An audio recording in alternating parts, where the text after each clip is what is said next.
Now at 10, the city of Neosho welcomes its new chief of police. Plus, Missouri conservationists have some advice for staying bear aware, and art, community, and therapy come together to celebrate World Mental Health Day. The 4 states' most watched news starts now.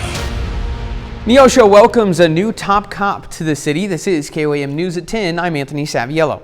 Peter Russell has been appointed the new chief of Neosho Police Department. Chief Russell brings 17 years of law enforcement experience to the position. He previously served the Neosho Police Department from 2000 to 2011. In reference to the appointment, Chief Russell says, quote, "I look forward to working with our community and continuing to strengthen trust, transparency, and public safety."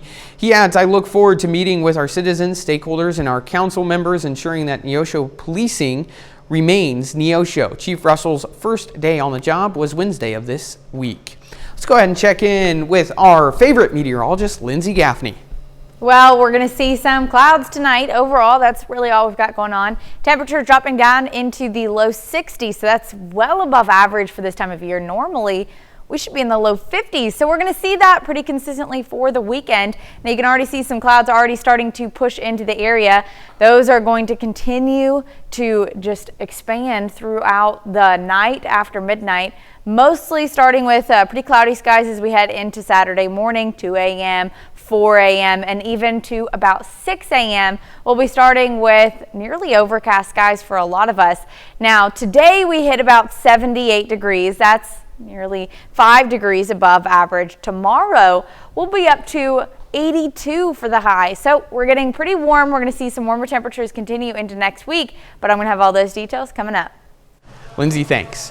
Black bears in Missouri are on the move, and the Missouri Department of Conservation is reminding everyone to be bear wise.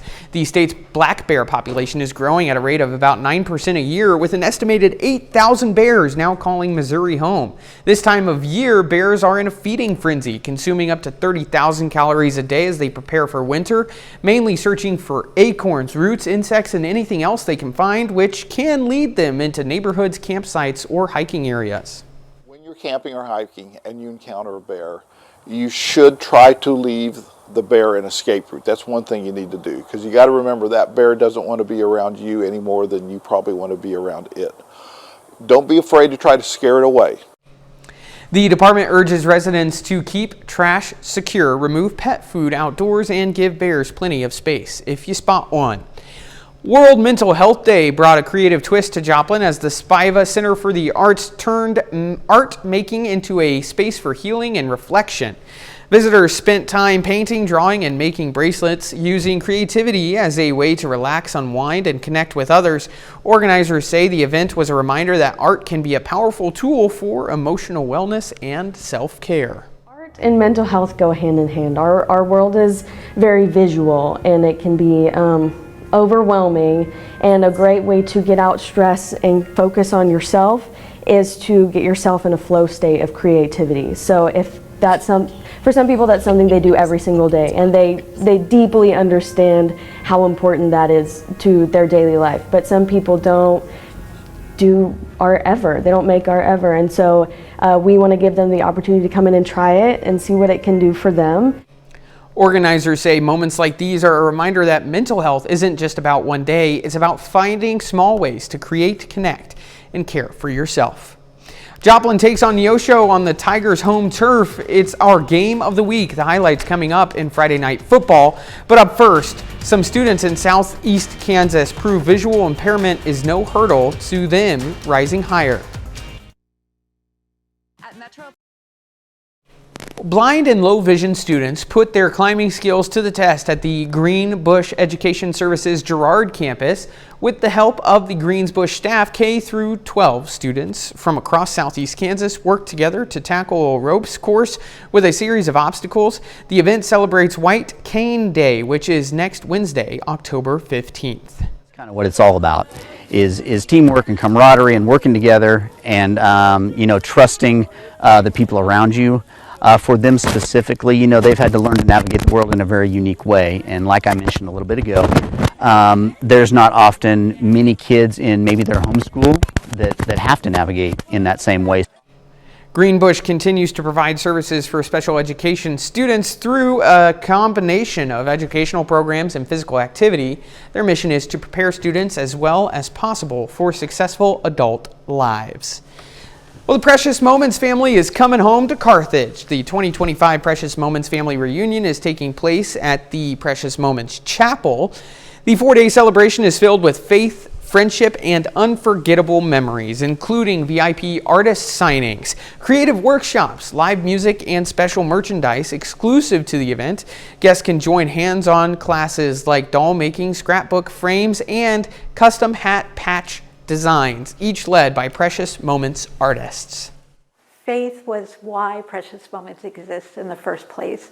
Mr. Butcher did all of this as his way of saying thank you for the way that God blessed him in his life. He never dreamed that he'd have the success that he did. And so he wanted to find a way to give back. And that's why he built the chapel in the first place. The event also brings a boost to the local community, with visitors filling hotels, shops, and restaurants across Carthage, making the celebration a true homecoming in more ways than one. Well, a little later, it's a full night of local high school action on the gridiron. Ryan, Ben, and the rest of the KOAM sports teams bring you a full night of Friday night football highlights.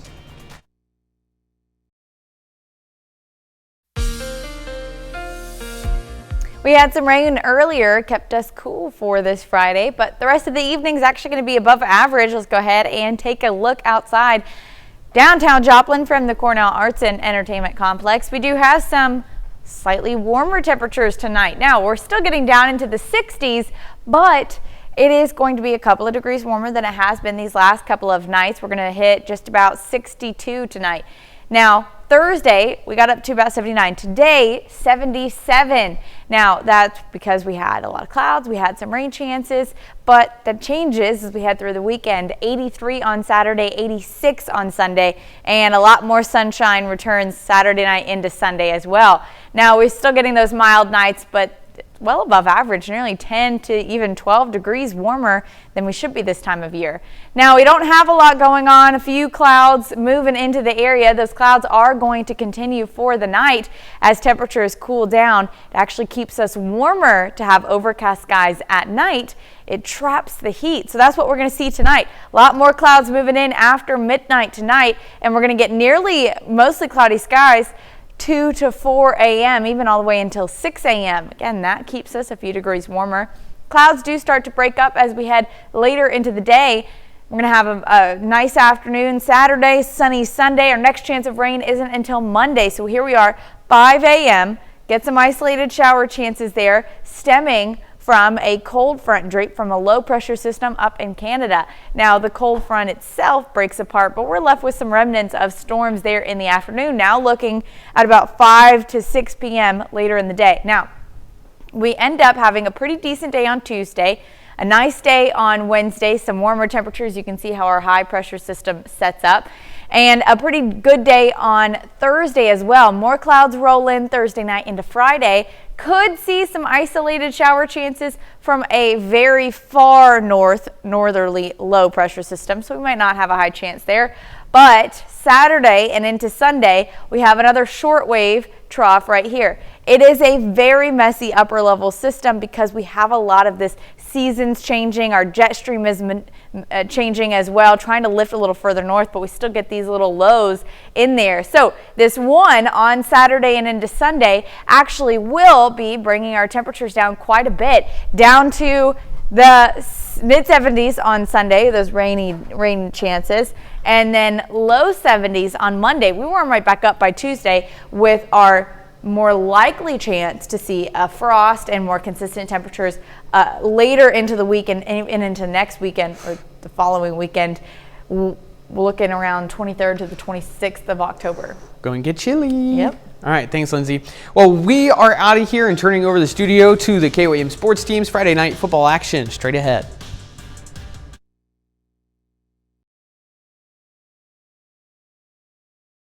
You're watching 4 State Friday Night, proudly sponsored by Sticklin & Sticklin Law Firm, GN Bank, Crockett, and Neosho County Community College.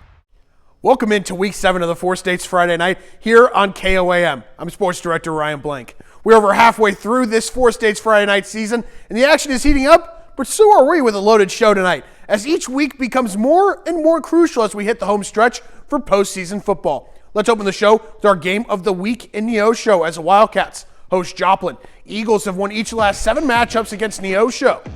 First play of the game, Blaine Patterson, he's going to keep it for himself. Makes a nice move to the outside, running past Eagles defenders, would finally be brought down at the Joplin 25-yard line. Next play, it's Keyshawn Roan, this time taking the handoff, heading toward the sideline, running right past the defense. He will go all the way into the end zone. 7-0 Wildcats up really early in this one. Student section, very excited, very happy with that fast start as well. Joplin would punt away their first possession. Neosho back on offense. Colby McGahee with the carry, but he would bobble the snap. Eagles take over. Joplin on offense. Daniel Rosen at quarterback. He'll hand it off to Travion McCadney for a nice gain inside Neosho territory. Next play, though, there would be some issues with the snap, but they would be able to jump on it and keep possession. Rose there making the smart play. A few plays later, Rose finds Lane Royal, who would shed a few tackles, finally being brought down at the 38-yard line. Later in the drive, this time it's Trenton McCadney with the carry. Another nice gain here, setting them up in the red zone. Now it's his brother going back to Travion McCadney. He'll get the carry, and he has no issues running past Neosho D. Touchdown Eagles, 7-7 at this point early in the first quarter. And this one will go down to the end, but it's Joplin winning their 8th in a row over the Wildcats, 31-28 the final. Carthage coming off a big win over Joplin, hosting Republic. Opening drive for Republic, Preston McCracken calls his own number. He's got daylight, cutting towards the sideline and scoring to give the Tigers an early lead. Carthage looking to respond. Landon West with room of his own to run. He's in a foot race getting deep into enemy territory before getting out of bounds. Later in the half, it's McCracken again finding pay dirt for the second time to extend the Tigers' lead. Carthage, though, they would look to respond, but this pass falls incomplete, setting up a punt, and that's where Jackson Taylor, he'll cut to the sideline, down the far sideline, weaving through defenders before being brought down inside the 20-yard line. But Carthage, they would get the ball back before half, and they would get on the board themselves. And Zane Browning bullying his way into the end zone as the Tigers come from behind, hit a walk-off field goal with Malachi Douglas to stun Republic, 30-28 the final. McDonald County eyeing a second straight win, hosting undefeated Seneca. Seneca would score just before the half, making it 28-12 Indians at the break. Third quarter now, Mustangs trying to get back on the board.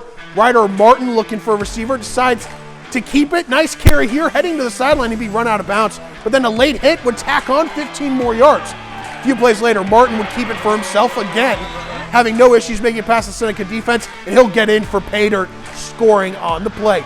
Mustangs now going for 2. Martin's going to drop back. He's going to roll out, looking for a receiver, and he would pass across the field, finding Connor Land for the conversion, 28-20 Seneca. Seneca now looking to answer. Brody Probert dropping back, looking down the field, finding Drew Sherwood down the middle, brought down at the Mustangs' 12-yard line. 2 plays later, Roman Miller would get his chance, easily running one up the middle. 35-20 Indians at that point, and that would be the final. Seneca with a W on the road. Busy night in the Show Me State. Teams starting to play their best ball before playoffs, but we're just getting started here on the Four States Friday night. When we return, it's Kansas, it's Oklahoma. At GN Bank, we're your neighbor. We see you at the store. We cheer with you at the local football games. Welcome back to the Four States Friday night. We've run through some great matchups in Missouri, including that Neosho Joplin, Carthage Republic games. But let's shift the focus to Kansas and Oklahoma, where it's week 6 for our Kansas teams, or week 7 for those teams in the Sooner State. The focus is the same for every team in the Four States region. That's to be playing your best football at the end of the year. Kicking it off with Fort Scott hosting Chanute at home. Tigers coming off a loss to Lebec County, while the Blue Comets took down Independence. Blue Comets held a 12-6 lead at halftime, and on the opening kickoff of the second half, Alex Hellman takes a kick back near midfield, setting up the Chanute offense. Blue Comets got a 15-yard run here from Jalen Duncan on first down to open up that second half series. Chanute quarterback Chris Harding II passes it complete to Bo Small for a first down, and the drive will continue, starting to move the ball a little bit. Next play, Harding hands it off to Duncan for a 12-yard touchdown as he goes in the end zone untouched, making it 18-6. The try for 2 points by the Blue Comets was botched, and an attempted pass was picked off by Fort Scott's Colt Light. Fort Scott quarterback Drayden Marlowe drops back here on this play that you're about to see. He just misses the outstretched hands of receiver Caden Cannon. Chanute's defense stops the Fort Scott drive with Braddock's Brancroft sacking Marlowe for a loss on third down to force a punt. Chanute picks up the road win over Fort Scott, 24-12 the final. Frontenac at home for the second straight week, welcoming in Baxter Springs. First drive of the game, Brogan Smith rolls in to the backfield looking for a target. He's brought down by Braden Wade, who forces a fumble in Frontenac territory, and the Lions recover. Lions are going to try a pass on their next possession, only for their attempt to be denied. Cole Parrish being forced to flick the ball backwards. Raiders are back with the ball after the play. This time they're going to hand it off to Luke Sneed, who gets a massive gain for the Raiders into Lions territory. Same drive though, Brogan Smith, he's going to look for a target, trying to find his man, and he's got Jacob Murphy, and he will haul it in. He'll battle his way into the end zone, stretching and getting in, adding some big points to the Raiders. Frontenac goes on to beat Baxter Springs 35-7 the final. Undefeated Colgan returned to Hutch Field for homecoming against Jayhawk Lynn. Opening Panthers drive off an interception from Brady Bottega. Will Shrummer can't handle the fourth down snap, recovers, rolls out before launching it deep, connecting with Brady Bedart for the touchdown. Colgan leads 7-0. Following a Brock Raydell fumble recovery, Panthers back in the red zone. They're going to give it to Clayton Adamson, who fights his way for the score, extending that Colgan lead. Ensuing kickoff, it's going to be hauled in inside the 15-yard line. There's room to run, breaking some tackles, flipping the field before being brought down inside Colgan territory. Good starting spot for Jayhawk Lynn. Fourth down for the Jayhawks. Denton White evading pressure, firing on the run. But Owen missed the play there. It's actually Shrummer handing the ball off to Will Shrummer, and he'll get in for the touchdown. Next drive, start of the second quarter off another interception, and it's Clayton Adamson finding pay dirt for the second time in the game. Colgan dominates homecoming, winning 56-6 at home. Kicking it off with Wyandotte on the Oklahoma side. Bears coming off a big win over Kansas last week. Wyandotte first possession of the game. Doesn't take long for them to get rolling. Hunter White finds senior Tatum Threet, who makes a defender miss and scores on the opening drive. Bears ahead 7-0. Chelsea gets the ball. They're going to find some success in the running game with senior Waylon Stevenson taking up the middle for 14 yards and a first down. However, the drive would stall near midfield. Wyandotte's running game gets going as well on third down and 5. Senior Kaysen Threet almost gets tripped up, maintains his balance and scampers for 15 yards and a first down. This was the Kaysen Threet drive as he gets the ball at the Chelsea 11-yard line, finishes off the drive with an 11-yard touchdown run to make it 14-0 Bears. Wyandotte stays undefeated at home, 56-6 the final. That'll cap off this week's edition of the Four States Friday Night, but we are done for the night. The Press Box Show is coming up in just a few minutes at 10:30 on the 4 States CW and streaming on the KOAM Plus app. We'll have all the action from tonight's show and much more, including takeaways, and look ahead to next week. Thanks for watching the 4 States Friday Night. We'll see you shortly on Press Box.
Senior year for many high school students is a time to make some last memories before graduation. One Durant senior hoped to do just that by wearing his Choctaw tribal regalia, but as Mia Medellin reports, the district said that's not allowed.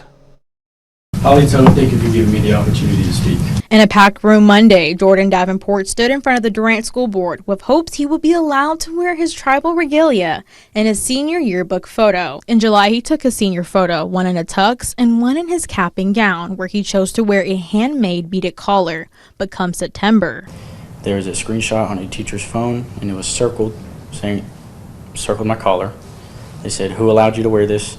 Everybody has to look the same." Jordan listened to faculty and retook the photo. When he told his mom, I was pretty frustrated. They just pulled him into the gym and made him retake a picture without any kind of parent consent. After speaking with faculty and being told it was school policy, he was advised by his councilman to address the school board.